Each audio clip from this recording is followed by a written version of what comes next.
প্রচণ্ড দাবদাহে যখন ভারতের রাজধানীবাসীর নাকাল অবস্থা, তখন একটু স্বস্তি দেয় শুক্রবারের বৃষ্টি। যদিও তাপমাত্রা কমেনি। কয়েক মাস ধরেই ভারতের বিভিন্ন অঞ্চল পড়ছে তাপপ্রবাহে। দিল্লিতে দিনের সঙ্গে রাতেও তাপমাত্রা বেড়েছে পাল্লা দিয়ে। দিনের বেলায় গরম সহ্য করতে না পেরে অসুস্থ হয়ে পড়েন খেটে খাওয়া মানুষ। প্রচণ্ড গরমে নয়াদিল্লিতে প্রাণও হারিয়েছেন অনেকে।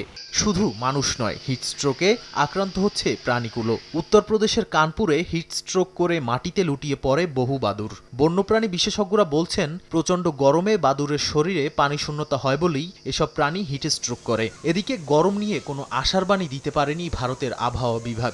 সম্প্রতি ভারত সরকারের সঙ্গে যৌথভাবে সেন্টার ফর হলিস্টিক ডেভেলপমেন্ট একটি প্রতিবেদন প্রকাশ করে। এতে উল্লেখ করা হয়, চলতি মাসের 11 থেকে 19 জুনের মধ্যে প্রায় 200 জন বাস্তুহারা মানুষ মারা গেছেন। এছাড়া মার্চের 1 তারিখ থেকে জুনের 18 তারিখ পর্যন্ত 40,000 মানুষের হিটস্ট্রোক হয়েছে। তাদের মধ্যে 110 জনের মৃত্যুর খবর নিশ্চিত করা হয়েছে।